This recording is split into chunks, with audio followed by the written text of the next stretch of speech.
Buenas noches, hermanos. ¿Cómo han estado?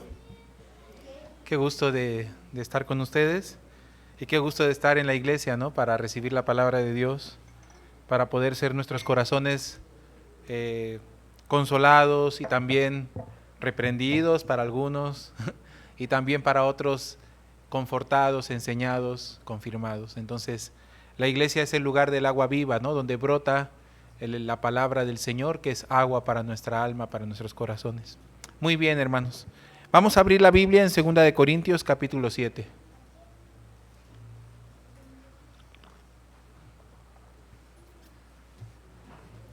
Segunda de Corintios capítulo 7.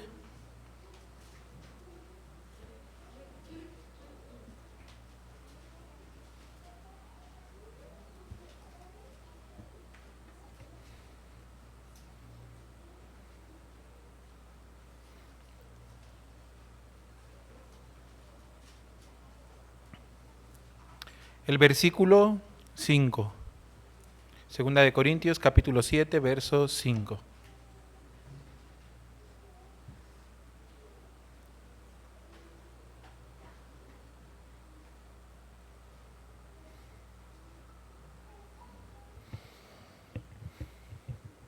Dice así: porque de cierto cuando nuestro cuerpo, sino que en todo fuimos, ¿sí estamos allí? ¿Sí? Sino que fuimos atribulados de fuera, conflictos, de dentro, temores. Pero Dios, que consuela a los humildes, nos consoló con la venida de Tito. Y no solo con su venida, sino también con la consolación con que él había sido consolado en cuanto a vosotros, haciéndonos saber vuestro gran afecto, vuestro llanto, vuestra solicitud por mí. De manera que me regocijé aún más, porque aunque os contristé con la carta, no me pesa, aunque entonces lo lamenté, porque veo que aquella carta, aunque por algún tiempo os contristó. Ahora me gozo no porque hayáis sido contristados, sino porque fuisteis contristados para arrepentimiento, porque habéis sido contristados según Dios, para que ninguna pérdida padecieseis por nuestra parte, porque la tristeza que es según Dios produce arrepentimiento para salvación, de que no hay que arrepentirse, pero la tristeza del mundo produce muerte. Porque he aquí esto mismo de que hayáis sido contristados según Dios, qué solicitud produjo en vosotros, qué defensa, qué indignación, qué temor, qué ardiente afecto, qué celo y qué vindicación. En todo os habéis mostrado limpios en el asunto. Así que aunque os escribí, no fue por causa del que cometió el agravio, ni por causa del que lo padeció, sino para que se os hiciese manifiesta nuestra solicitud que tenemos por vosotros delante de Dios. Por esto hemos sido consolados en vuestra consolación, pero mucho más nos gozamos por el gozo de Tito, que haya sido confortado su espíritu por todos vosotros. Pues si de algo me he gloriado con él respecto de vosotros, no he sido avergonzado, sino que así como en todo os hemos hablado con verdad, también nuestro gloriarnos con Tito resultó verdad. Y su cariño para con vosotros es aún más abundante, cuando se acuerda de la obediencia de todos vosotros, de cómo lo recibisteis con temor y temblor. Me gozo de que en todo tengo confianza en vosotros. Hasta ahí. Ustedes saben, en la carta de Corintios, hay dos, la primera a los Corintios y la segunda de Corintios. La primera de Corintios es una carta que tiene un propósito: exhorta a reprender a los corintios, porque estaban envanecidos, porque habían olvidado lo importante, habían olvidado lo sencillo y lo sensato, y se habían vuelto perseguidores, o su fe y su cristianismo giraba alrededor de las cosas como los dones, también la ciencia, la riqueza personal. ¿Cómo puedo explicarlo? Su empeño cristiano, su enfoque cristiano era ser reconocidos, establecerse a sí mismos. Entonces nosotros vemos el capítulo 1 de la carta de Corintios, explica muy bien cuál era su problema. Aunque lo saluda con encomio y también les felicita por algunas cosas que ve que están avanzando y creciendo en él, en la iglesia. Pero dice así: yo me siento muy feliz que escucho que han sido fortalecidos y enriquecidos, de manera que no les falta nada en cuanto a dones, en cuanto a ciencia. Y eso es algo que les encomia. Pero continúa diciéndoles, pero he escuchado que hay entre ustedes divisiones. De manera que algunos dicen, yo soy de Pablo, yo soy de Apolo, yo soy de Cefas.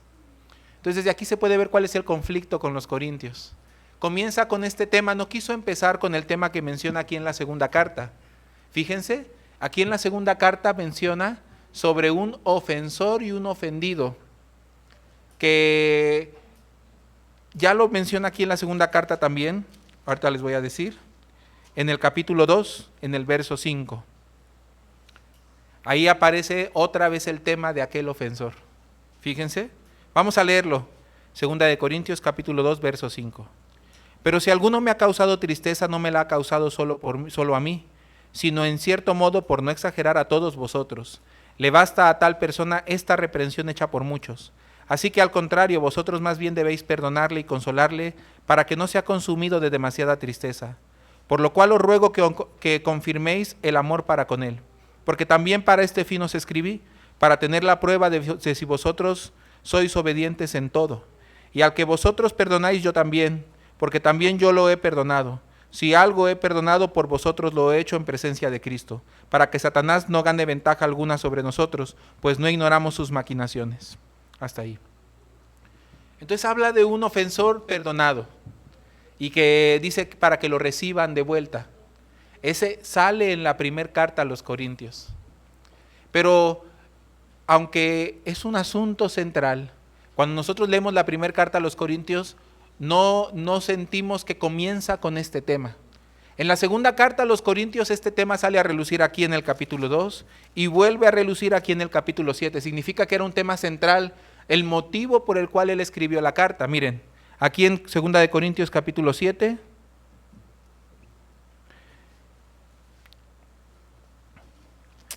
versículo 8. Porque aunque os contristé con la carta, no me pesa, aunque entonces lo lamenté, porque veo que aquella carta, aunque por algún tiempo os contristó, ahora me gozo no porque hayáis sido contristados, sino porque fuisteis contristados para arrepentimiento, porque habéis sido contristados según Dios, para que ninguna pérdida padecieseis por nuestra parte. Porque la tristeza que según Dios produce arrepentimiento para salvación, de que no hay que arrepentirse, pero la tristeza del mundo produce muerte. Porque he aquí esto mismo de que hayáis sido contristados según Dios, qué solicitud produjo en vosotros, qué defensa, qué indignación, qué temor, qué ardiente afecto, qué celo y qué vindicación. En todos habéis mostrado limpios en el asunto. ¿Qué asunto? Lo explica más adelante. Versículo 12. Así que aunque os escribí, no fue por causa del que cometió el agravio, ni por causa del que lo padeció, sino para que se os hiciese manifiesta nuestra solicitud que tenemos por vosotros delante de Dios. Hasta allí. Entonces, alguien le dijo a Pablo, alguien le escribió, le mandó a Pablo sobre el asunto que estaba sucediendo de un ofendido y un ofensor, ¿no es así? Y esto inspiró al apóstol Pablo para escribirles la primera carta a los Corintios. Entonces, no es que era el centro de la carta. El centro de la carta era otro. Era analizar por qué los corintios terminaron con un asunto como este en medio de la iglesia. ¿Por qué había esta situación? Era más profundo que solo la situación. Era la raíz de aquella situación que los corintios estaban envanecidos. Es por eso que al ver esta situación lo alarmó. Le hizo entender, debo escribir una carta a ellos, debo compartirles porque veo que está desviada su fe, está desviado su corazón. Pero en sí, lo que despertó la necesidad de escribir la carta, pues fue que le avisaron sobre un asunto, el tal asunto de un ofendido y un ofensor. ¿No es así? Y entonces, lo que es interesante es que la carta no empieza hablando de este tema. La carta empieza hablando que hay entre ellos divisiones. Primero felicitándoles por sus dones, su ciencia, pero viendo que esto para ellos les ha redundado más bien para que se dividan. Y entre ellos haya quienes pelean por quién tiene la mejor escuela. Yo soy de Pablo, yo soy de Apolo, yo soy de Cefas, ¿no? Yo soy que tiene maestro más antiguo, el mío caminó con Jesús, ¿no? El mío enseña bien, yo soy directo de los apóstoles, otro decía yo soy directo de Cristo. El punto es que para él le pareció que no había ninguna razón verdadera para la cual andar diciendo de quién somos, y él al final dice, pues somos todos de Cristo. ¿Y qué llegamos a ser los hombres sino solo colaboradores de Cristo? ¿No? Y Pablo sembró, Apolo regó, pero al final el crecimiento lo da Dios. ¿Y qué somos nosotros sino servidores de aquellos a quienes Cristo nos envió? No somos dueños de nada ni de nadie. ¿Por qué quisiera alguien presumir que yo soy de tal y de mengano y de sutano? Pues porque al final cree en esto, cree en las posiciones, cree en la jactancia, cree en el orgullo. Quiere posicionarse. Admira a quien le enseñó, quiere ser como él, pero no para ostentar el mismo corazón con que aquel que le enseñó vive, sino para ostentar la posición y la admiración como la que aquel que le enseñó tiene. Pero es muy diferente. Yo también caminando y viviendo con el pastor Pablo Shin, muchas veces Satanás me engañaba para que yo admirara su posición y también el respeto que su persona inspira a toda la iglesia, a todos los hermanos, incluso fuera de nuestra iglesia. Porque somos tentados por el diablo en nuestros corazones, ¿no? Que nos rasca nuestra comezón de corazón de querer ser reconocidos, del ego. Y entonces yo siempre he dicho que estar cerca del pastor Pablo Shin es como un arma de dos filos. Por un lado puedes aprender muchas cosas muy hermosas y preciosas de su vida, de sus consejos, pero por otro lado te puedes enaltecer creyendo que solo el hecho de saber y conocer y de compartir el tiempo y la vida con él te hace sentir que estás más cercano que otros, eres más que otros, te hace sentir orgulloso. Pero no debe ser así.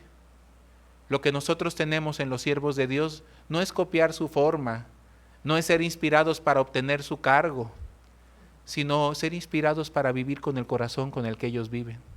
¿Qué inspira, qué mueve sus corazones? ¿Qué hay dentro de ellos? Eso tendríamos que ver. No imitar sus formas, no repetir sus consejos, sus palabras para sonar igual de espirituales que ellos, para vernos igual que ellos, para que nos respeten y nos reconozcan igual que ellos. No tiene ningún sentido. Si aquello que hay en ellos no está en nuestros corazones, no sirve para nada. Termina siendo orgullo y jactancia. Entonces muchas veces aprendí con el pastor. No debía yo aprender solamente sus palabras o aprender su manera, su forma, sino aprender con qué corazón él vive. Miren, los discípulos estaban con el Señor Jesucristo y el Señor Jesucristo estaba hablando de que tenía que morir por nosotros en la cruz. Estaba afligido hasta la muerte y él decía, ¿y qué haré? ¿No? La copa que el Señor me ha dado no la he de beber. Y estaba así angustiado diciendo que tenía que ser entregado y que iba a morir, cuando de repente los discípulos estaban peleando por quién entre ellos sería el mayor. El Señor Jesucristo está dejando todo, dejó todo. Dice la Biblia, haya pues el mismo sentir que hubo también en Cristo Jesús, el cual no estimó el ser igual a Dios como algo a que aferrarse, sino que se despojó a sí mismo, dice, sufriendo la muerte, ¿no? Viniendo en forma de hombre. ¿Y qué clase de hombre? Dice que se hizo obediente hasta la muerte y muerte de cruz y se humilló hasta lo sumo. O sea, el corazón de Cristo es dejar lo suyo propio, dejar su puesto, su posición, su cargo, su gloria, es más, hasta su santidad, porque fue infundido de nuestros pecados, ¿no es así? Fue infundido de nuestro juicio, de nuestra maldición, la separación de Dios, o sea, la muerte cayó sobre él. El Padre le desechó, le abandonó, como si hubiera sido nosotros. O sea, ¿a qué se aferró él de él mismo? ¿A qué posición, a qué gloria se aferró? La única gloria a la que se aferró era la gloria de conservarnos a su lado por la eternidad a una costa de su vida. O sea, él vino como sirviente, pero él es el Rey de Reyes y Señor de Señores. Él con una mirada de relámpago nos hubiera fulminado y hubiera hecho otra humanidad, ¿no es así? ¿Y a quién le hubiera reclamado y quién le hubiera dicho algo y quién hubiera puesto en cuestión su autoridad, su santidad y su justicia? Y la ley no le hubiera podido reclamar, porque ante la ley eso es lo que se tenía que hacer, tenía que habernos mandado a todos al infierno. Pero vemos al Señor Jesucristo más allá de la ley, su amor. ¿Han visto este versículo que dice que la misericordia triunfó sobre el juicio? Es el amor triunfando, ¿no? Aún a pesar del juicio de la ley. para que el juicio de la ley no tuviera ningún argumento y nada que reclamar en contra del perdón de Jesucristo, compró nuestro perdón. ¿Cómo lo compró? Pagando el precio de nuestra redención, es decir, dándole a la ley lo que aquella ley justa demandaba en contra de nuestra maldad y nuestros pecados. Dándole a la ley la muerte, el juicio, el castigo contra todos nuestros pecados que ella misma demandaba, porque es justa, es santa. Es la naturaleza de Dios ser justo, ser perfecto, saldar las cuentas, no dejar nada pendiente. Pero lo saldó con su propia sangre, a precio de su propia vida. Entonces, para nosotros ver a Jesucristo haciendo esto, el que no tenía ninguna razón, solo una, que nos amaba. ¿No es así? Que nos ama. Y no se quiso conformar a la gloria de su trono sin la gloria de compartirlo con nosotros. Por eso Él, que es el mayor de todo, el creador de todo, lo más alto, lo más sublime de todo el universo y más allá de todo el universo, y para los que creen en los multiversos, de todo el multiverso, y más allá de toda la creación, aún más allá de lo eterno, Él está encima de todo. Pero Él no estimó el ser igual a Dios como una cosa que aferrarse. Se despojó a sí mismo. Ese es el corazón de Cristo. Él está hablando a los discípulos con todo y su cargo y su posición que Él tiene, de que Él va a morir por nosotros, y los discípulos están peleando por cuál de ellos será el mayor. Y que deje a uno estar a su izquierda y al otro a su derecha cuando Él se ha levantado en su trono. ¿Se dan cuenta? Son los discípulos de Jesucristo, pero distan mucho del corazón de Jesucristo. Le acompañaban. Todo el mundo pensaría, está Cristo y sus discípulos, ¿no? En posición. Pero ¿qué sucedía? Cuando había personas que se querían acercar a Jesucristo, ellos a veces le alejaban. No molesten al maestro, dejen que los niños se acerquen a mí. Ay, cállate que molestas al Señor. ¿Qué quieres? A ver, no, acérquenlo a mí. ¿Cuánto distaba ellos del corazón del Señor Jesucristo? Porque a veces aprendemos solamente, nos embriagamos solamente de la posición, pero no valoramos realmente el aprender el corazón. Que el corazón del Señor llegue a contagiarnos a nosotros. Caminando con el pastor tanto me quería entregar las cosas que hay dentro de su corazón, pero yo solamente quería ver el exterior, ¿no? Así también en la carta a los Corintios podemos ver los corintios por qué luchan. ¿Quién es de quién? ¿Quién tiene más? ¿Quién sabe más? ¿Quién tiene más dones? ¿Quién tiene más posición? ¿Quién habla más lenguas? ¿Quién tiene más ciencia? ¿Quién impresiona más? ¿Me explico? Y por eso, ¿cómo empieza la carta de Corintios? Empieza atacando la raíz. Les dice, hermanos, ya que a Dios no le plació salvar al mundo mediante la sabiduría, sino le plació a Dios salvar al mundo mediante la locura de la predicación. Dice, ¿no desecha Dios el conocimiento, el entendimiento de los entendidos? ¿No ha enloquecido Dios la sabiduría de este mundo? ¿No quita lo que es para establecer lo que no es? Hermanos, les dice así, nosotros predicamos a Cristo crucificado, para los judíos tropezadero, para los griegos locura, pero para los que creen, sabiduría de Dios, que dice poder de Dios para salvación. Así como de entre los judíos o los griegos, nuestro máximo poder es la cruz de Jesucristo. Quería regresar a los corintios al amor del evangelio. Quería regresar a los corintios a confiar en la cruz que los redimió, en la sangre de Jesús, que es lo que cuenta finalmente. Cuando nos paramos ante Dios, ¿cuenta algún trabajo que hayamos hecho? Cuando nos paramos ante Dios, ¿cuenta algún servicio que le hayamos dado? ¿Algún buen comportamiento que hayamos tenido cuenta ante Dios? ¿Nos podría calificar hoy por nuestras obras? ¿Y mañana? ¿Y pasado mañana? ¿Y en 10 años? ¿Y en 20 años? Y si tuviéramos 50 años de ministerio fiel como el pastor Oxopar, ¿podríamos acercarnos a Dios diciéndole, mira mis obras? Tendríamos que siempre sacarnos las obras de nuestro corazón y siempre dejarlas afuera de la presencia de Dios para que no las vea, porque son inmundas, porque son malas. Porque al final lo único que nos puede hacer justos y santos delante de Dios hoy es la sangre de Jesús. Cuando creímos fue la sangre de Jesús, y en 20 años la sangre de Jesús. Y cuando venga o nos llame, la sangre de Jesús. Y en un cuarto de la eternidad, y en 3/4 de la eternidad, la sangre de Jesús. Siempre será la sangre de Jesús.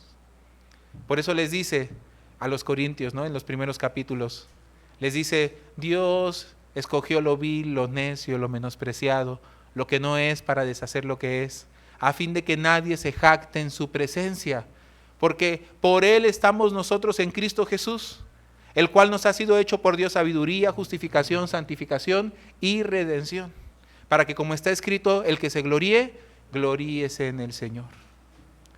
Entonces Él quería que los corintios volvieran a gloriarse ¿de qué? De que son de Apolos, de que soy de Pablo, de que soy de Cefas, de que tengo dones, de que tengo ciencias, sabidurías. No, que me gloriara de que fui amado, fui salvado, fui redimido, fui perdonado, estoy cubierto por la gracia de Dios, no por mis dones y talentos. Así, el capítulo 2 inicia diciendo: sin embargo enseñamos sabiduría, la cual no es de este mundo ni de este siglo. Y empieza a hablarnos preciosamente sobre el gran don que Dios nos ha dado por el Evangelio. Entonces llega al punto finalmente. Miren, vamos a ver 1 Corintios.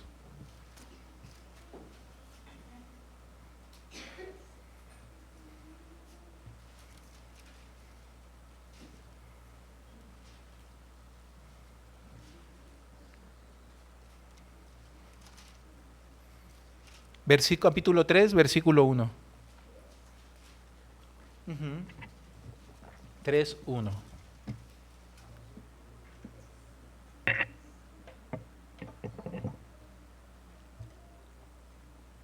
De manera que yo, hermanos, no pude hablaros como espirituales, sino como a carnales, como a niños en Cristo. Os di a beber leche y no vianda, porque aún no erais capaces, ni sois capaces todavía. Porque aún sois carnales, pues habiendo entre vosotros celos, contiendas, disensiones, ¿no sois carnales y andáis como hombres? Porque diciendo el uno: yo ciertamente soy de Pablo, y el otro: yo soy de Apolos, ¿no sois carnales? ¿Qué pues es Pablo o qué es Apolo? Servidores por medio de los cuales habéis creído, y eso según lo que cada uno concedió el Señor. Yo planté, Apolo regó, pero el crecimiento lo ha dado Dios. Así que ni el que planta es algo, ni el que riega, sino Dios que da el crecimiento.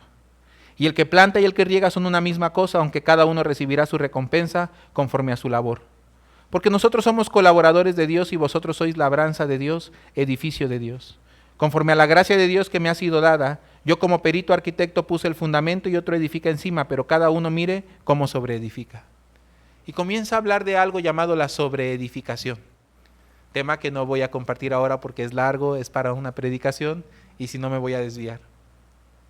Pero básicamente lo que dice es que el fundamento que está puesto es el Evangelio, es la salvación, es la justificación a través de Cristo Jesús. Y cada uno sobreedifica, ¿qué quiere decir? La vida de fe que uno construye sobre la salvación. Y hay alguno que la construye con madera, heno, hojarasca, cosas que representan al hombre, la mano del hombre. Pero dice que hay otros que construyen con oro, plata o piedras preciosas, todas cosas que representan el oro, la fe y la gloria de Dios, la plata, la gracia de Dios, y las piedras preciosas, el amor y el corazón de Dios. Entonces todas aquellas cosas significa, alguno construye Dios en su vida y alguno solamente quiere edificar para que se vea que se vea grande. Pero dice que al final la obra de ambos será probada. El fuego la probará. ¿Qué quiere decir? Alguna dificultad, alguna tribulación que viene y prueba si la obra sobre la que hemos edificado o la que hemos sobreedificado, si aquella obra en realidad era hecha de Dios o hecha de hombre.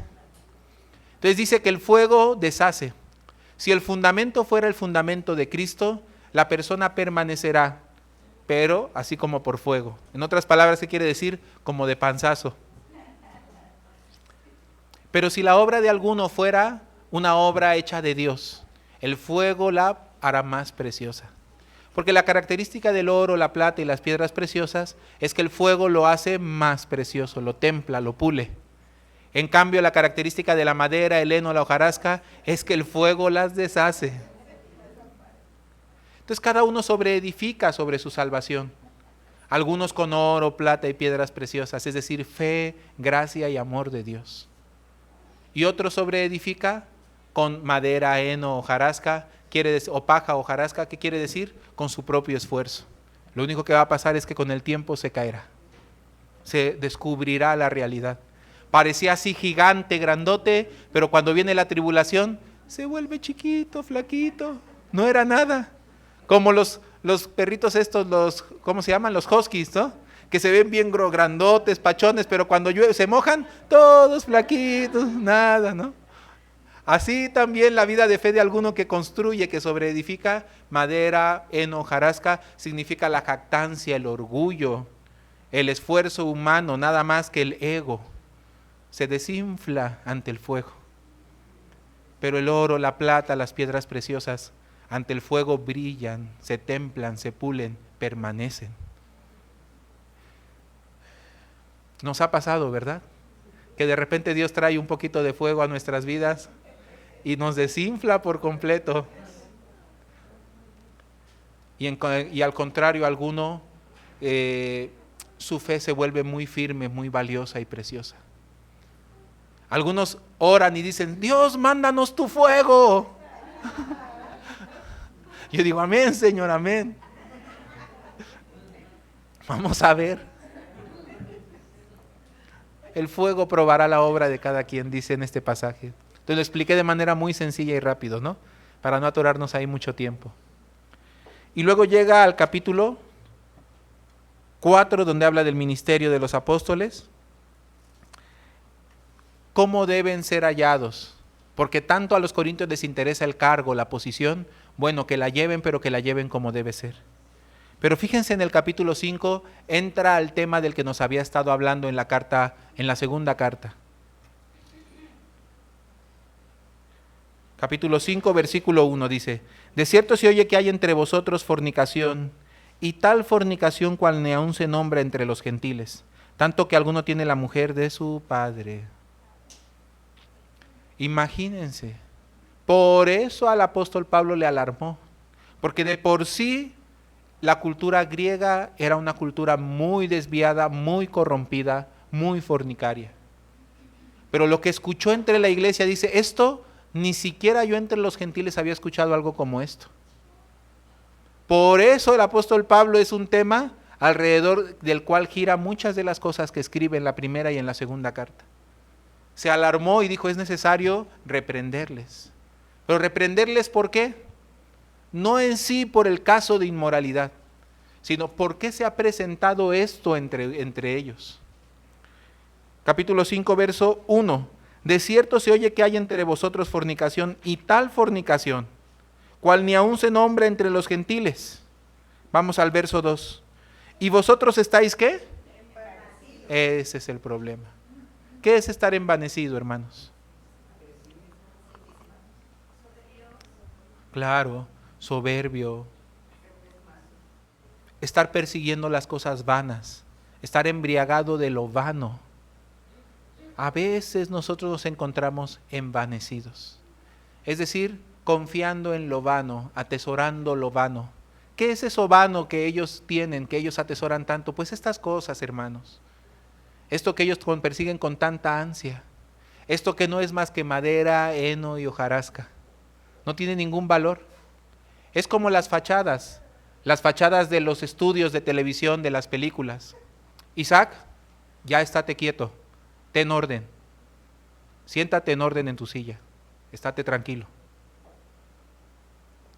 Entonces, en estas películas siempre salen ciudades y calles y el viejo oeste y un montón parece que hay muchas tiendas y paisajes increíbles. Todo es, ¿cómo le llaman? Todo es cartón. Cuando tú entres a las puertas de esos paisajes majestuosos, todo es mentira. Así son los que edifican con madera, heno y hojarasca. Como los que edifican sets televisivos y de películas con cartón. Y si les prendes fuego, enseguida se encienden. No es lo mismo que una ciudad verdadera. Por eso estar envanecido significa que mi vida está llena, levantada y construida con mucho heno, mucha hojarasca, mucha paja. Y vosotros estáis envanecidos. ¿No debierais más bien haberos lamentado para que fuese quitado de en medio de vosotros el que cometió tal acción? El que está cometiendo tal fornicación. Ciertamente yo, como ausente en cuerpo pero presente en espíritu, ya como presente he juzgado al que tal cosa ha hecho. En el nombre de nuestro Señor Jesucristo, reunidos vosotros y mi espíritu, con el poder de nuestro Señor Jesucristo, el tal se ha entregado a Satanás para destrucción de la carne, a fin de que el espíritu sea salvo en el día del Señor Jesús. ¿No es buena vuestra jactancia? ¿No sabéis que un poco de levadura leuda toda la masa? Limpiaos pues de la vieja levadura, para que seáis nueva masa sin levadura, como sois, porque nuestra Pascua, que es Cristo, ya fue sacrificada por nosotros. Así que celebremos la fiesta no con la vieja levadura, ni con levadura de malicia y de maldad, sino con panes sin levadura de sinceridad y de verdad. Hasta allí. ¿Qué pasó? Tan extremo fue el asunto. El apóstol Pablo, miren, a veces yo he escuchado a algunos miembros de nuestra iglesia que interpretan mal cuando en la iglesia se da alguna disciplina, se ordena algún asunto que requiere orden, que requiere reprender a un hermano. Muchos hermanos se asustan, se ofenden y dicen, pero si estamos bajo la gracia, ay, como si los demás no fuéramos iguales, ay, como si no hubiera personas que cometen lo mismo. Ay, el pastor a poco también no es igual. Siempre nos han enseñado que todos somos iguales y que no son por las obras y que si no fuera por la gracia, todos somos merecedores de ser apedreados. Pero ¿por qué al hermano fulano, mengano o perengano le exhibieron, le expusieron ole y le reprendieron por esto? Entonces tienen un mal entendido de la gracia y piensan que la gracia significa permiso para pecar y también significa que se puede hacer lo que sea y desorden en la iglesia. No es así. También nuestro Dios es santo. Y el hecho de que el Señor nos haya dado la gracia y que ya no estemos bajo la ley, no significa que Dios nos ve pecar y dice, ay, qué bonito mi hijo, míralo cómo peca, qué lindo. No es así. Sino que Dios nos libertó del pecado y la gracia es el poder para vencer el pecado, no el permiso para andar en él. ¿Quién loco es de repente rescatado de la esclavitud y se va otra vez a meter como esclavo? Y por otro lado, ¿a quién, como decía el pastor en el retiro, a quién que lo rescatan de estarse ahogando va y se mete otra vez al agua para volverse a ahogar? Y la Biblia habla que eso es como el perro que vuelve a su vómito, ¿no es así? Y claro que en la iglesia hay algunos asuntos personales de cada hermano, pero hay algunos asuntos que cuando un hermano lo comete no solamente es problema de él, sino comienza a dar mal ejemplo, mal ambiente y contamina a muchos. Y comienza a dar un mal testimonio de lo que es la gracia y el evangelio de Cristo, diciendo que está bajo la gracia, así peca, así mal inspira a los demás jóvenes, a los demás hermanos y hermanas. No se puede tolerar eso dentro de la iglesia. No porque se le juzgue, son cosas diferentes, sino porque afecta, daña y se tiene que proteger al rebaño. ¿No es así? Imagínense si entre nosotros existiera un ministro, un pastor, que se aprovecha con malas actitudes insanas y dañinas de la iglesia, de los hermanos. ¿No querrían los hermanos que fuera quitado? Por supuesto.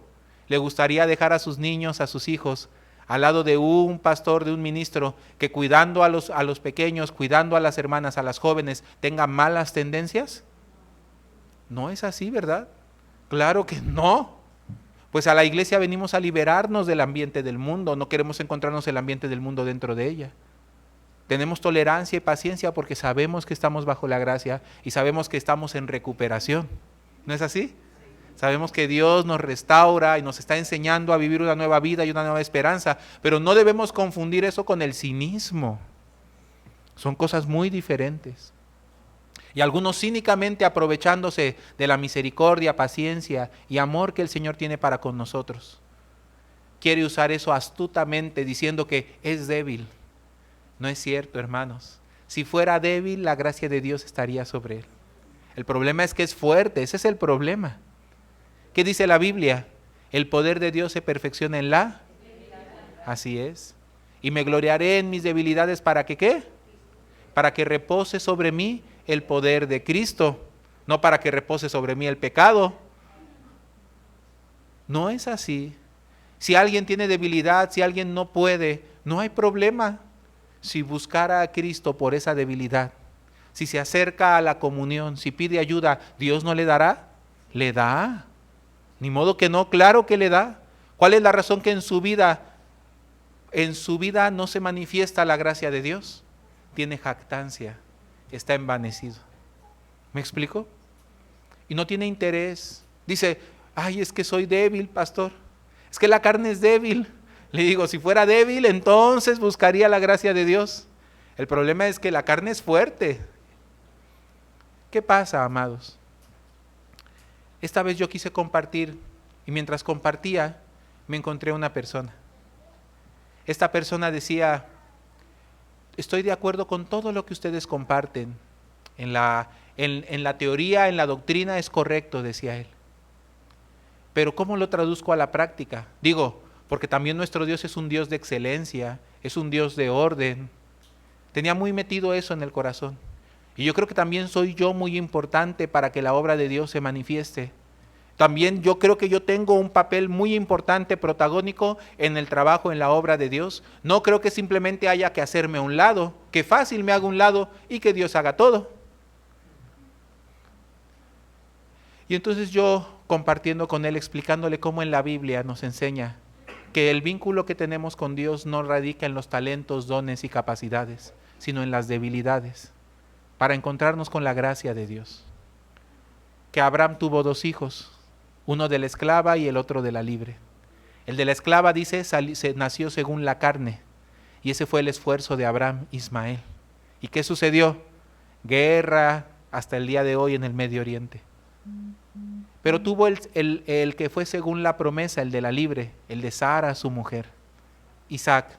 Y él no nació con el esfuerzo de Abraham, sino fue la providencia de Dios por la promesa. Y entonces el libro de Romanos nos encomia con respecto a eso, en Romanos capítulo 4, diciendo, ¿qué diremos que encontró a Abraham nuestro padre según las obras? Porque si Abraham fue justificado por las obras, tendría de qué gloriarse, pero no para con Dios. Entonces, ¿qué quiere decir? Abraham no encontró nada en sus obras de lo cual pudiera gloriarse, sino que creyó en esperanza contra esperanza, dice. Sino que, dice, aun cuando ya estaba como muerto y su esposa de 90 años, dice que llegó a creer para ser padre de muchedumbre de gentes porque se le había dicho, ¿no? ¿Y qué dice la Biblia de él? Dice que el que llama las cosas que no son como si fuesen, y el que da vida a los muertos. Así creyó Abraham, que era poderoso para hacer todo lo que puso su fe en aquel que le había prometido, que era poderoso para hacer todo lo que él le había prometido.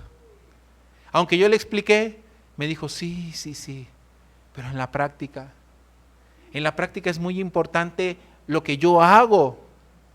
Entonces yo le pude compartir algo al final. Mire, aún en usted, su yo es muy grande. Yo es muy, muy grande. Y mientras yo sea tan grande en usted, mientras usted sea tan importante, tan protagónico, Dios es pequeño en usted.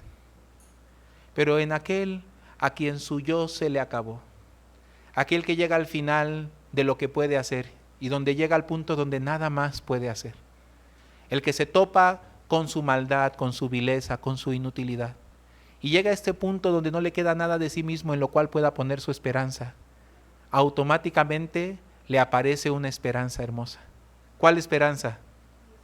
Dios, Jesucristo. Alza su mirada hacia arriba porque abajo ya no tiene esperanza. ¿No les ha pasado? Cuando de repente se encuentran sin esperanza, automáticamente hacen algo. ¿De dónde vendrá mi socorro? Mi socorro viene de Jehová. Por eso la expresión alzo mis ojos a los montes quiere decir, ¿de dónde espero? No espero de mí.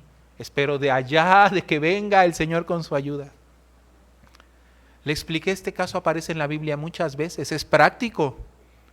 La mujer que tocó el manto del Señor Jesucristo, y también el malhechor junto a la cruz, también la mujer samaritana, también el paralítico de Betesda. ¿Qué pudo hacer él? Todos ellos tienen en común que llegaron al final de sí mismos. Él asaltado por los ladrones, Todos llegaron al final de sí mismos. Pero él no quería quitarse de en medio. Y me decía, no, hermano, es que entonces, ¿dónde quedo yo? Y yo le decía, ¿y qué es lo que cree usted que fue crucificado en la cruz? ¿El Señor? Fue crucificado usted. Nuestro yo fue crucificado juntamente con Cristo. Porque no sirve, no funciona. No hace la obra de Dios. Aunque yo lo decía, yo le decía esto, yo lo veía incrédulo. Me decía, es que ese es un nivel espiritual muy complicado. Es un nivel espiritual muy, o sea, está más allá. Le dije, no, hermano. Ahí estaba por allí un padrino de Alcohólicos Anónimos. Y le dije, hermano, el programa de Alcohólicos Anónimos, diseñado para la gente que está tirada en la calle, diseñado para las personas que perdieron toda esperanza, que no tienen nada de cultura, nada de conocimiento, nada de educación, para que puedan ser restaurados y tengan una esperanza. Tiene un primer paso, de 12 pasos tiene el primero. ¿Qué dice el primer paso? Y entonces, ¿hay alguien aquí que sepa el primer paso de AA?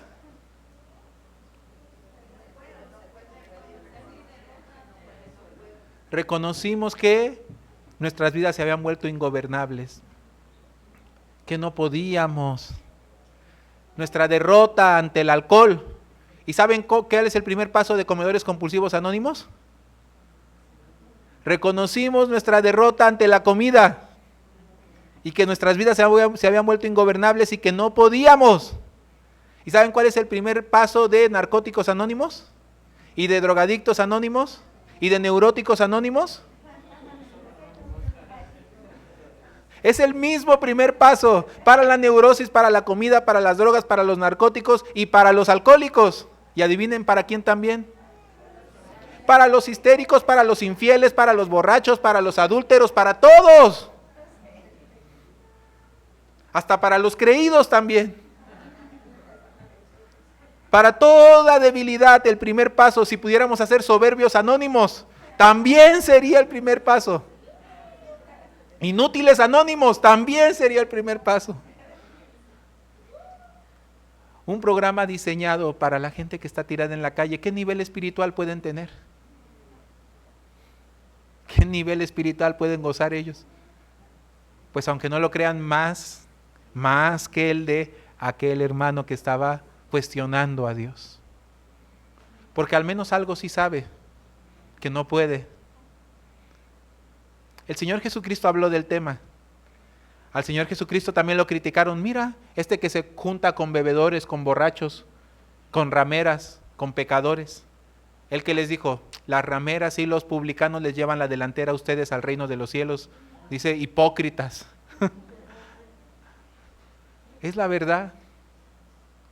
Las personas que llegaron al final de sus obras, donde ya no sirven para nada sus obras, ni su empeño, ni su esfuerzo, nos llevan la delantera. Una vez un hermano me dijo, ay pastor, yo estaba dudando de mi vida, si es que en mi vida Dios podía hacer algo. Pero cuando vi que el apóstol Pablo, cómo fue tan vil, que hasta participó en la muerte del diácono Esteban, y yo pensé en mi corazón, si él es un asesino y Dios ayudó a un asesino, pues cuánto más a mí. Y entonces cuando yo lo escuché le dije, sí, claro, ya ve hermano, y luego me quedé, no, creo que aquí hay un grave error. No es que él tenga más esperanza por ser menos asesino que el apóstol Pablo. No es así. No es que nosotros miramos personajes en la Biblia como Abraham, que ya estaba como muerto, y decimos, bueno, si Dios ayudó a Abraham, que tenía 100 años, 99 años, pues me puede ayudar a mí que tengo 60. Ese es el problema. Que Abraham confió en Dios única y absolutamente, porque tenía 99 años. Pero nosotros por tener 60 decimos, al menos yo tengo algo mejor que Abraham. Ese es el problema. Que creemos que tenemos algo mejor, algo que nos cuenta más. Si ayudó a un asesino como Pablo, bueno, pues yo no soy asesino. Por eso Pablo confiaba solo en Cristo. Y por eso tú no confías solo en Cristo, porque tú en tu corazón piensas, yo no soy asesino. Se oye muy fuerte, ¿no? Ese es el nivel espiritual del que estaba hablando aquel hermano. Y esa es la delantera que nos llevan las personas que no encuentran en sí mismos de qué gloriarse, pero se glorían en Cristo. Por eso imagínense a los corintios luchando por encontrar algo de sí mismos de qué gloriarse, cuando el evangelio que recibimos es todo el camino contrario. El apóstol Pablo entre sus palabras les explica: a nosotros Dios nos ha exhibido como la escoria de este mundo, nos ha exhibido como lo peor. Nosotros hemos llegado a ser basura, dice, y somos entregados a muerte para que en ustedes sobre la vida, pero ya están envanecidos, sin nosotros reináis, les dice, reclamándoles que mientras llevamos un camino de despojarnos a nosotros mismos, ustedes llevan un camino al contrario, quieren establecerse a sí mismos. ¿De dónde sacaron esa idea? Porque solo se deslumbran por el respeto y la admiración que la iglesia siente hacia los siervos, pero no aprenden el corazón de los siervos. ¿Me explico? No saben de dónde viene aquel respeto y aquella admiración. Viene de personas a las que por dejar lo suyo propio, nosotros nos sentimos agradecidos con ellos, ¿no es así? Pero al final el que dice: no somos nosotros, no somos nada. Dios es el que da el crecimiento. Amén. ¿Por qué no copiamos ese corazón? Mientras los que sí son algo se creen nada, los que no somos nada nos creemos algo. Mientras que Cristo, que sí es alguien, se despoja a sí mismo, nosotros que no somos nada, nos establecemos a nosotros mismos. Yo le dije a aquel hermano: su yo es muy grande. Mientras yo soy muy grande, Cristo es muy pequeño. Pero cuando yo soy muy pequeño, Cristo es muy grande. ¿Quién quieren ustedes que sea grande en nuestras vidas? Cristo, amén. Entonces no digan: Pablo es un asesinazo, ¿no? Y tampoco digamos: es que si Dios trabajó con Moisés a los 80, ¿cómo no trabajará conmigo a los 40? No puede trabajar con el de 40. No por la edad, entiéndanme, no estoy hablando de la edad. Al rato van a decir: no, pues me voy a esperar hasta los 80, ¿no? Y los de 20, no, pues ya están perdidos en el espacio. No estoy hablando de la edad. Estoy hablando de en qué creemos. ¿Creemos en nuestra edad o creemos en Cristo? A este respecto la Biblia habla y dice: yo doy esfuerzo al cansado y multiplico las fuerzas al que no tiene ningunas. Los jóvenes flaquean y caen, pero los que esperan en Jehová alzarán alas como las águilas, correrán y no se cansarán, caminarán y no se fatigarán. Amén. ¿Ustedes de quiénes son? ¿De los que esperan en Jehová o de los que esperan en su juventud?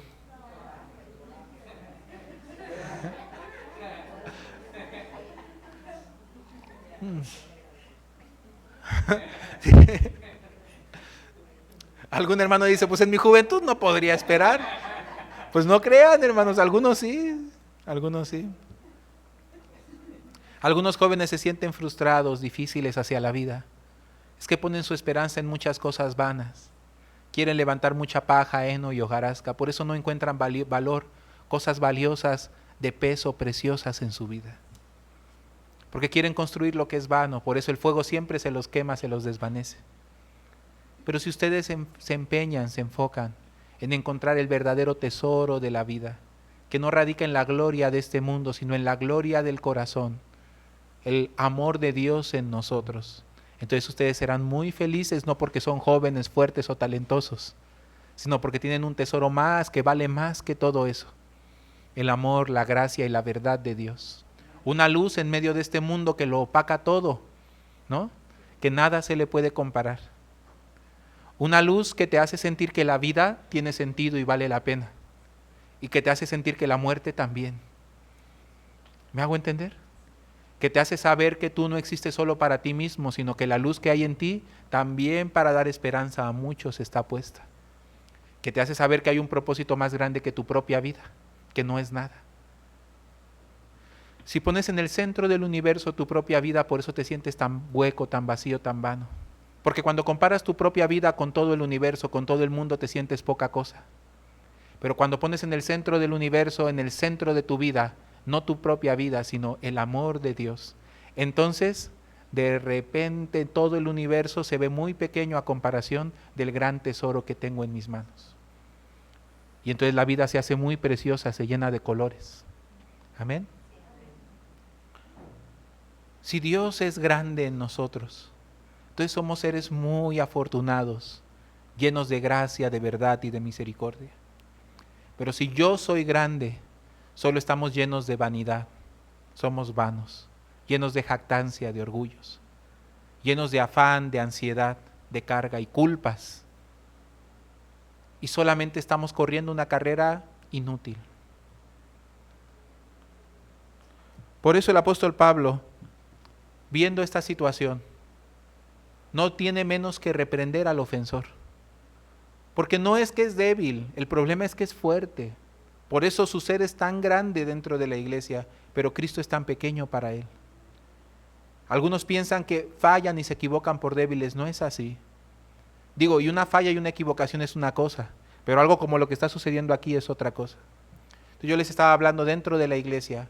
Algunos hermanos no pueden comprender la sensibilidad del ministro o de los hermanos, porque solamente ven muy superficialmente sobre la gracia.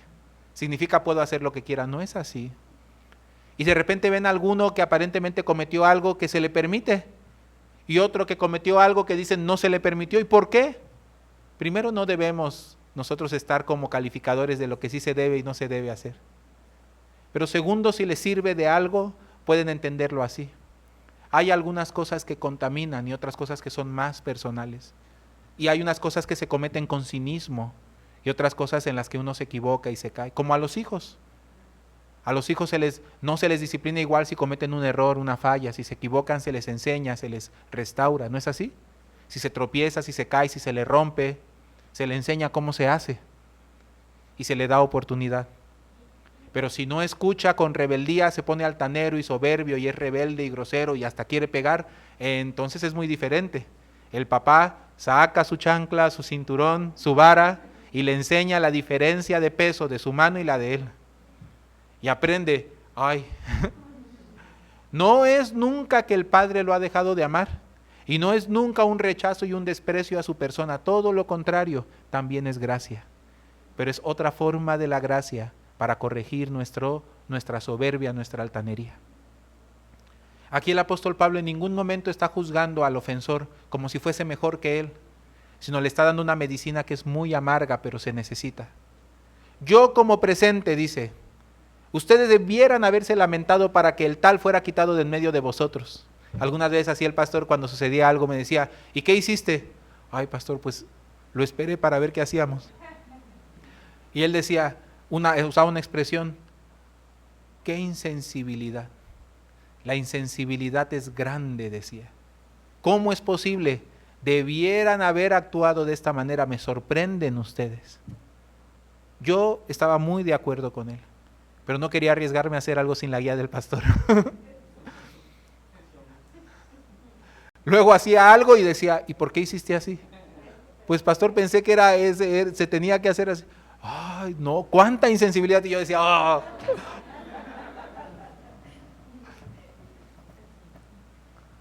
¿Y qué pasa? El apóstol Pablo también le reprende. Yo veo aquí y digo, ay, bueno, no era yo el único.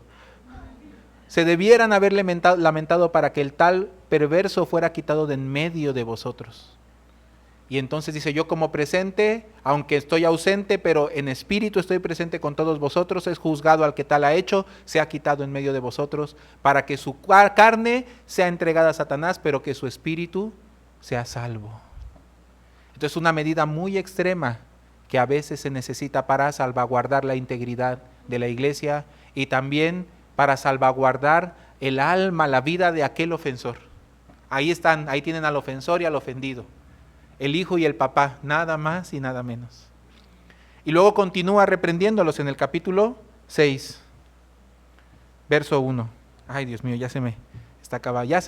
casi acabó el tiempo. ¿Osa alguno de vosotros, versículo 1, perdón? ¿Osa alguno de vosotros cuando tiene algo contra otro ir a juicio delante de los injustos y no delante de los santos? ¿O no sabéis que los santos han de juzgar al mundo? Y si el mundo ha de ser juzgado por vosotros, ¿sois indignos de juzgar cosas muy pequeñas? ¿O no sabéis que hemos de juzgar a los ángeles, cuánto más las cosas de esta vida? Esto para los que dicen que no juzgues. ¿La Biblia dice que no juzguemos? O sea, sí dice que no juzguemos para que no seamos juzgados. Y también dice que con la vara que midamos seremos medidos. Y que cuando quiera quitar la paja en el ojo de mi hermano, primero vea la viga que está en mi ojo para que pueda ayudar a mi hermano a quitar su paja. Pero eso lo dice en cuanto nosotros juzgamos, pero menospreciando, criticando al hermano. Criticar, menospreciar es lo que la Biblia prohíbe. Un juicio en el cual yo me creo mejor que mi hermano, eso es lo que la Biblia anula. Eso a la Biblia no le agrada. ¿Por qué? Porque de ninguna manera nosotros somos mejores que el ofensor. No es por creernos mejores que ejercemos un juicio. Pero el juicio del que habla aquí es muy diferente. Es de discernir. ¿No hemos de discernir? Sí, si las personas pierden, la Biblia dice, juzgad con sano juicio o con justo juicio. ¿Qué quiere decir? Tengan un juicio sensible, espiritual. Las cosas sí se deben de juzgar para discernirlas espiritualmente, no para creernos mejor que nadie. Lo que la Biblia condena es que te creas mejor, pero de ninguna manera la Biblia condena que pienses. Pues debemos aprender a discernir las cosas, el discernimiento del bien y del mal. No la ciencia del bien y del mal de Génesis, sino discernir entre lo que agrada a Dios y lo que desagrada a Dios. ¿Me explico? Son cosas muy distintas. Dentro de la iglesia sí se juzga con justo juicio, con discernimiento sobrio, para que aprendamos la sobriedad, para que aprendamos la distinción, para que seamos sensatos, ¿no? Para que tengamos los pies en la tierra y sepamos pensar objetivamente, para que no seamos unos ebrios en medio de este mundo, sino que veamos con claridad las cosas. Por eso Él les dice que juzguen, ¿no? Por eso dice, entre ustedes, algunos que tienen problemas entre ustedes, según lo que acabamos de leer, van a hacerse juicio con los gentiles, ¿no? Con las autoridades del mundo. Pero nos invita a que no hagamos así en la iglesia. En la iglesia, entre nosotros. ¿No habría entre nosotros alguno que pueda juzgar? Pregunta. Tanto se creen, pero entre ustedes ninguno es sabio para juzgar. ¿Por qué creen que no llevaban sus juicios hacia ninguno de adentro de la iglesia? Porque todos son sabios. Cuando todos son sabios, entonces a mi vista todos son tontos. A nadie le puedo encargar el juicio de los asuntos porque yo me creo mejor que todos. Si todos se creen, ¿cómo van a confiar el uno en el otro? Desde mi punto de vista, ese evangelista, ¿qué me va a decir? Si mira él cómo está, no, con él no voy. Y ese Pablo, mira, no, ¿qué? No. Y el hermano Daniel, no, ¿qué? Ese guiador de zona, no, y el pastor menos, y siempre se la pasa diciendo que el pastor Shin lo regañaba. Yo, ¿para qué voy? No, yo directo con el pastor Shin. El que así hace, luego ni al pastor Shin escucha. Y luego hasta a Dios juzga. Porque al final solo cree en sí mismo. Nadie quiere ir a juicio dentro de la iglesia porque todos se creen. Versículo 4. Si pues tenéis juicio sobre cosas de esta vida, ¿ponéis para juzgar a los que son de menor estima en la iglesia? Para avergonzaros lo digo, pues que no hay entre vosotros sabio ni aun uno que pueda juzgar entre sus hermanos, sino que el hermano con el hermano, ¿qué hace? Pleitea en juicio. ¿Y esto? Imagínense. Así que por cierto es ya una falta en vosotros que tengáis pleitos entre vosotros mismos. ¿Por qué no sufrís más bien el agravio? ¿Por qué no sufrís más bien el ser defraudados? Pero vosotros cometéis el agravio y defraudáis, y esto a los hermanos. ¡Ay, qué chulada de iglesia! Cualquier parecido con la realidad. Para que vean que la iglesia no tiene problemas ahora, ¿eh? Desde aquel tiempo ya en la iglesia ¿cómo se dicen? Se cocían habas, se cuecen habas. Pero es la iglesia del Señor. Él inició diciéndoles que son santos, que son justificados en Cristo Jesús. Inició mandándoles un saludo fraternal con amor y también con encomio porque está feliz por ellos. O sea, nunca ha puesto en tela de juicio el amor que les tiene, pero están envanecidos. Necesitan una buena nalgada, una buena vara, pero no han dejado de ser los hijos de Dios. Fíjense en las palabras siguientes. Versículo 9. ¿No sabéis que los injustos no heredarán el reino de Dios? No erréis, ni los fornicarios, ni los idólatras, ni los adúlteros, ni los afeminados, ni los que se echan con varones, ni los ladrones, ni los avaros, ni los borrachos, ni los maldicientes, ni los estafadores heredarán el reino de Dios. Cuando leemos esto hasta aquí, podemos sentir, hasta aquí solamente, nosotros podemos creer que está amenazando la salvación de ellos, ¿no es así? Así parece, ¿no? Bueno, entonces sí, si ellos empiezan a cometer estas cosas y las están cometiendo, ellos entonces no van a ser salvos. Hasta aquí parecería de esta manera, ¿verdad? Pero fíjense el versículo siguiente. El versículo siguiente dice, ¿y esto qué? ¿Quiénes eran esto? Los que están defraudando a los hermanos, los que pleitean delante de los incrédulos, los que cometen tal fornicación que ni aún se nombra entre los gentiles, ¿no? Los que pleitean entre ellos, ¿sí o no? Los que están haciendo estas cosas, de las cuales los está amenazando, pero miren, hermanos, pongan atención, mucha atención, porque este es el argumento que los que creen que la salvación se pierde, ponen siempre. Ahí dice que ni los borrachos, ni los idólatras, ni los adúlteros, ni los mentirosos, ni los fornicarios, ni los injustos, ni los ladrones, ni los avaros. Por Dios, ahí en esa lista estamos todos nosotros, hermanos. ¿No? Ni los chismosos, ni los mentirosos.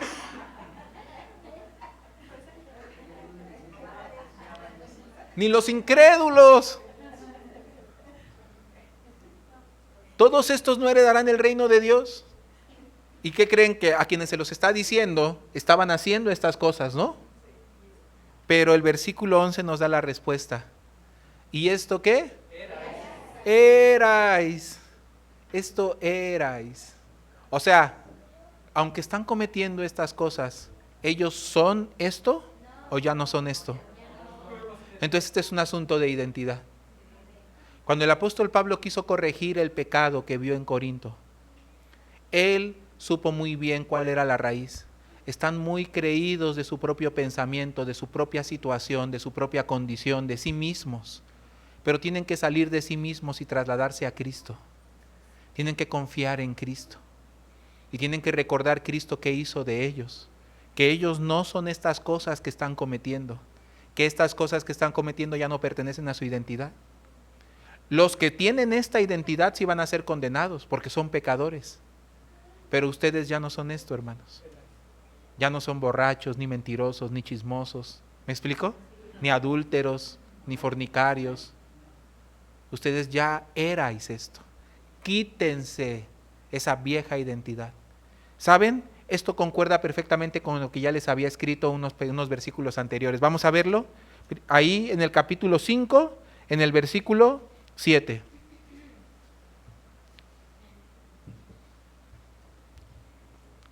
Dice, limpiaos pues ¿de qué? De la vieja levadura. Miren cómo le llama, vieja levadura. Porque aunque es una levadura que está en ellos, pero la llama vieja. Es lo mismo que decir el viejo hombre. Nosotros el viejo hombre lo vemos cada día, pero nosotros tenemos un entendimiento, una conciencia. Es el viejo hombre, no soy yo en realidad. ¿Me explico? Porque ya no vivo yo, sino vive Cristo en mí. Esto que estoy viendo y experimentando pertenece a algo viejo que ya no es. Es la vieja levadura. ¿Qué es la vieja levadura? Los viejos pensamientos. Los valores, pensamientos, distorsiones que pertenecen a la vida pasada, pero que ya no pertenecen a tu vida, a tu identidad de ahora. Siguen ahí, pero dice, sacúdetelo porque ya no es tuyo. Despojaos, limpiaos de la vieja levadura, para que seáis nueva masa sin levadura, es decir, sin pecado. ¿Cómo qué? Ahí dice, como sois. ¿Qué sois? ¿Eres vieja levadura? ¿Eres pecador? ¿O eres nueva masa sin levadura? Eso sois. Pero ellos ¿qué creen? Es que el hermano lo dijo muy que son la vieja, dice, masa. Sí, de lo viejo ya no creamos, sino de lo nuevo. Por eso nosotros ajustémonos, afinémonos, trasladémonos, encajémonos en lo nuevo. Con panes sin levadura, dice, de sinceridad y de verdad. Eso es lo que ahora Dios nos ha regalado. No para que andemos en vanidades, sino para que andemos en una nueva identidad de fe. Como sois, dice, porque nuestra Pascua, que es Cristo, ya fue sacrificada por nosotros. Él se llevó toda la levadura en la cruz, como para que andemos usándola. Es vieja levadura esa. Amén. Lo mismo les dice el versículo 11. ¿Y esto qué? Erais algunos, mas ya habéis sido ¿qué? A ver, vamos a decirlo juntos. 1, 2, 3. Ya habéis sido lavados, ya habéis sido santificados, ya habéis sido justificados en el nombre del Señor Jesús y por el Espíritu de nuestro Dios. Amén. Entonces, primero, para corregirles, les lleva a que puedan creer que ellos ya no son esto. Eran esto. Lo que les está reclamando es, están viviendo como los pecadores. Están viviendo como los que no van a heredar la vida eterna. Pero ustedes ya no son esto. Ustedes ya pertenecen a una nueva identidad, a una nueva esperanza. Tengan esperanza. Y les dice, versículo 13, las viandas para el vientre y el vientre para las viandas, pero tanto al uno como a las otras destruirá Dios. Pero el cuerpo no es para la fornicación, sino para el Señor, y el Señor para el cuerpo. Y Dios que levantó al Señor, también a nosotros nos levantará con su poder. ¿No sabéis que vuestros cuerpos son miembros de Cristo? Quitaré pues los miembros de Cristo y los haré miembros de una ramera. En ningún modo. ¿O no sabéis que el que se une con una ramera un cuerpo es con ella? Porque dice, los dos serán una sola carne. Pero el que se une al Señor un espíritu es con él. Huid de la fornicación. Cualquier otro pecado que el hombre cometa está fuera del cuerpo, mas el que fornica contra su propio cuerpo peca. ¿O ignoráis que vuestro cuerpo es templo del Espíritu Santo, el cual está en vosotros, el cual tenéis de Dios, y que no sois vuestros? Porque habéis sido comprados por precio. Glorificad pues a Dios en vuestro cuerpo y en vuestro espíritu, los cuales son de Dios. Lo que les está diciendo es, ustedes no son de la fornicación, no pertenecen a eso. Ustedes fueron comprados por precio. Entonces somos de Dios. También les dice en el versículo 12, todas las cosas me son lícitas, mas no todas convienen. Todas las cosas me son lícitas, mas yo no me dejaré dominar de ninguna. No es que alguna cosa pueda condenarte, pero no todas las cosas pueden convenirte, ni todas las cosas corresponden con la identidad y con la gracia que recibiste de Dios. Por eso si en alguna cosa eres débil, no hay problema. Dios nos levantará con su poder. ¿Y por qué no eres levantado con su poder? No porque no puedas, sino porque no tienes interés. Porque si realmente tú tuvieras interés de que en tu vida se manifestara la gracia de Dios, ¿no te la daría? Por eso descubre más bien quién eres en Cristo Jesús. Y no entregues tu vida ni tu cuerpo a la vanidad y a la inmundicia, sino entregar nuestras vidas a aquel que nos compró para la gloria de Él. Amén. Entonces ustedes no van a ser personas tristes o reprimidas o infelices, sino personas que se sientan felices, agradecidos, llenos de la gracia de Dios. Así Él trata con este asunto, el mencionado asunto. Por eso en la segunda carta a los Corintios, ¿qué ha sucedido?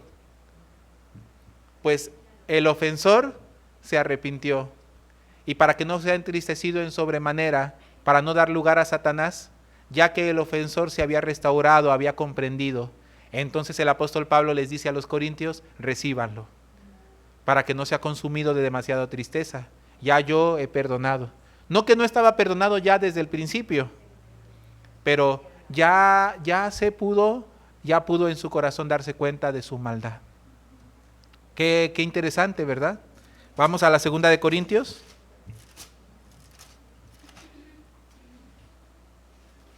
Me imagino cómo estaría. En la primera de Corintios, todos me juzgan, son iguales que yo, no se hagan, todos estamos aquí por la gracia, son unos hipócritas todos, todo para justificar su maldad. Oye, pero ¿cómo haces eso? ¿Y qué tiene? ¿Y qué tiene? Pues tú qué, pues tú también lo piensas, me regañas porque a ti se te antoja, pero no lo puedes hacer. Todo soberbio, altanero, a nadie escuchaba. El apóstol Pablo le llegó la noticia, ¿usted cree que está pasando eso? ¿Y qué hicieron ustedes? Pues no sabemos qué hacer. Envanecidos están, tan ocupados en brillar personalmente, que no se enfocan en la voluntad de Dios. Y entonces por eso lo reprende duramente. Toda la carta de Corintios continúa con el tema. Y al principio estaba muy altanero seguramente, muy soberbio. Seguramente cuando lo expulsaron dijo, pues ni quien quiera estar entre ustedes, ¿no? Mejor así ya hago lo que yo quiera y me libro de este yugo religioso. Me prometieron la gracia, pero son iguales que los fariseos. Y en el capítulo 2 de Segunda de Corintios, en el versículo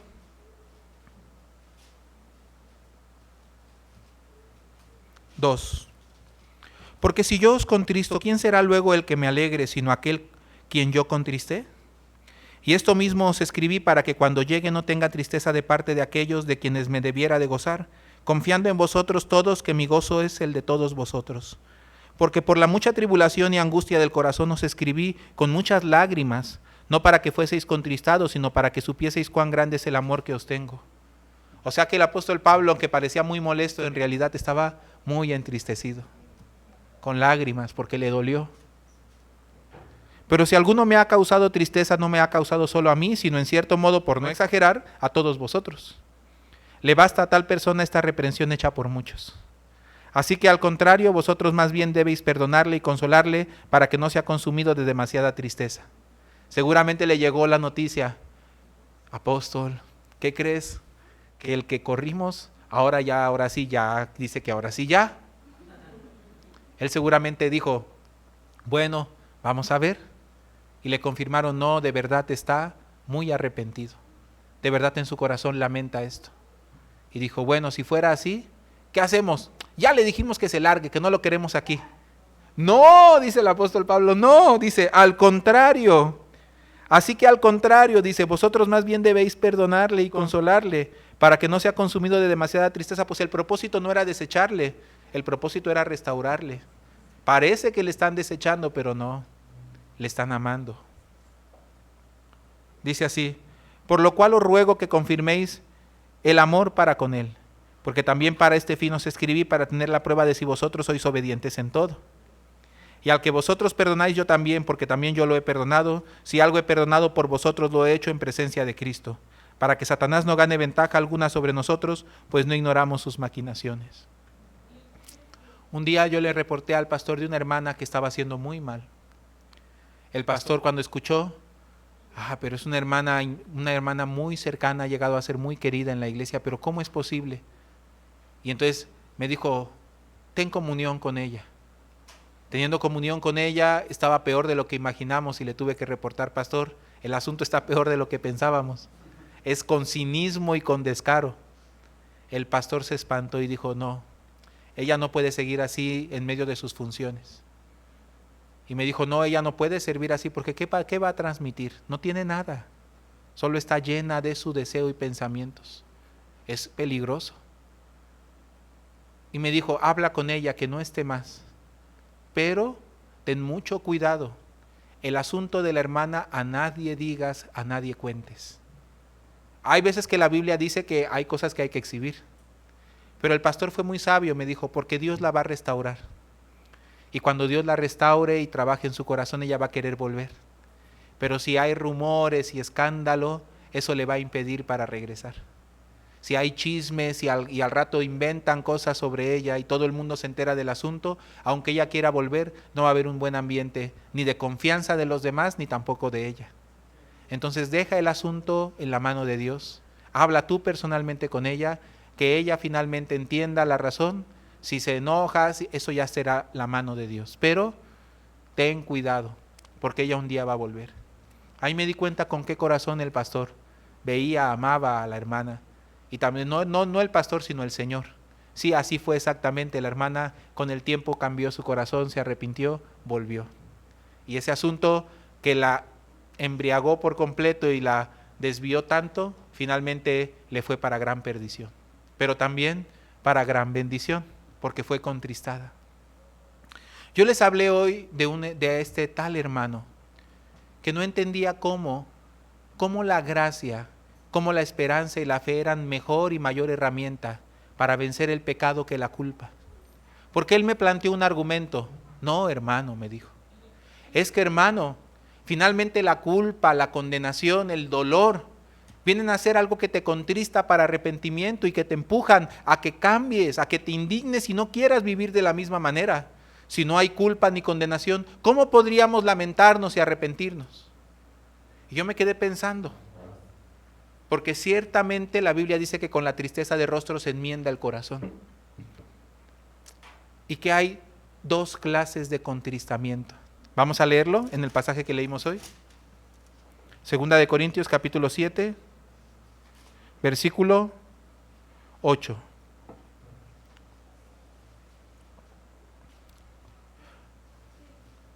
Siete, 8. Porque aunque os contristé con la carta no me pesa, aunque entonces lo lamenté, porque veo que aquella carta, aunque por algún tiempo os contristó, ahora me gozo no porque hayáis sido contristados, sino porque fuisteis contristados para arrepentimiento, porque habéis sido contristados según Dios para que ninguna pérdida padecieseis por nuestra parte. Porque la tristeza que según Dios produce arrepentimiento para salvación, de que no hay que arrepentirse. Pero la tristeza del mundo produce muerte. Porque he aquí esto mismo de que hayáis sido contristados según Dios, qué solicitud produjo en vosotros, qué defensa, qué indignación, qué temor, qué ardiente afecto, qué celo y qué vindicación. En todo os habéis mostrado limpios en el asunto. Entonces, sí hay un contristamiento que viene de Dios, hermanos. Sí lo hay. Y hay un contristamiento que viene de Satanás. ¿Cuál es la diferencia? Tristeza según Dios que produce arrepentimiento para salvación. De esta tristeza no hay que arrepentirnos porque es buena.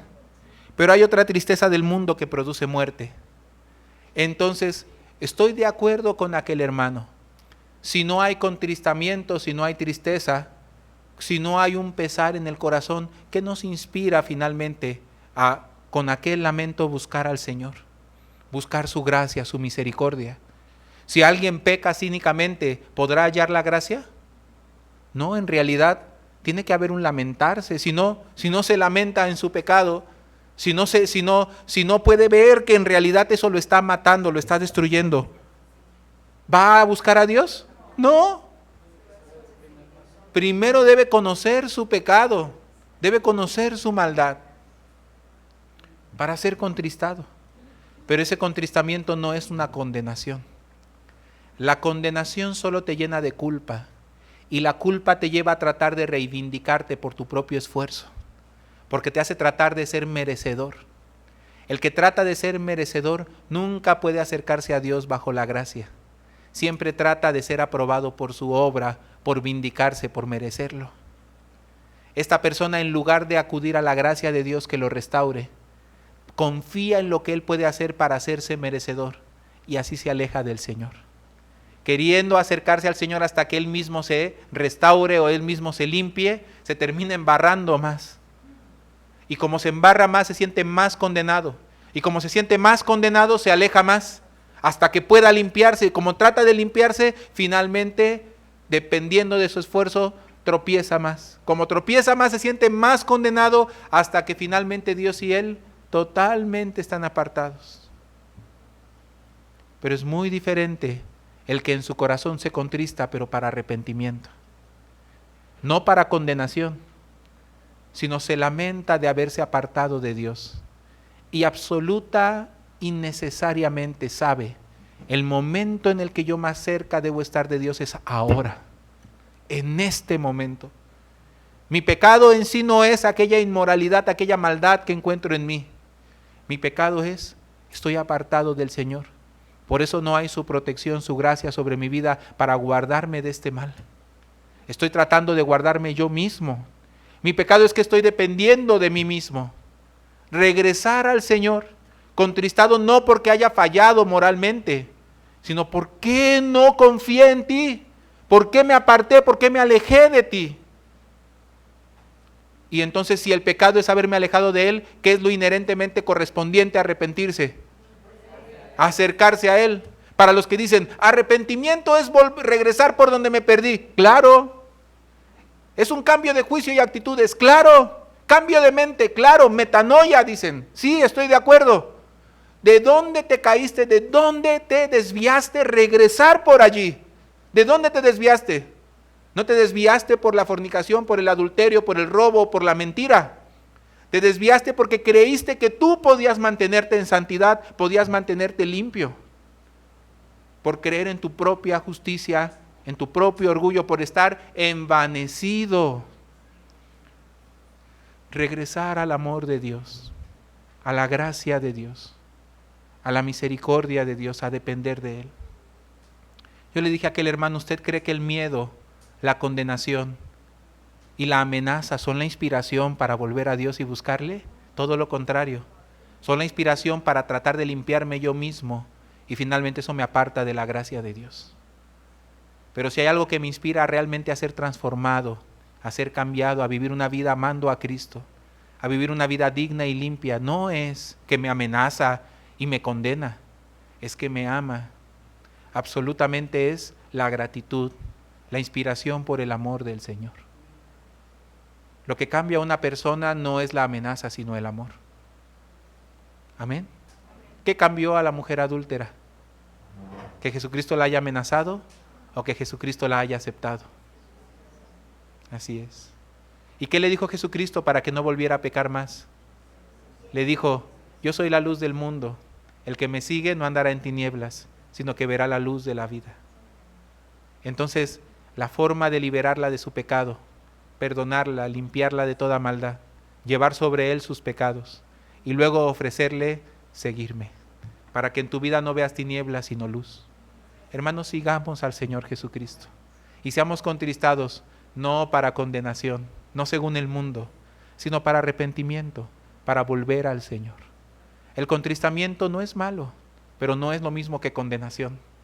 La condenación ahorcó a Judas, pero el contristamiento, según Dios, regresó a Pedro a Jesucristo. Amén. Entonces nosotros seamos de tal que sí nos lamentamos en nuestra maldad, en nuestro pecado, pero no para condenarnos, sino para buscar al Señor, para hallar de Él su gracia, su misericordia, y ver cuán grandes tesoros tiene preparados para nosotros en comparación de nuestras miserables vanidades.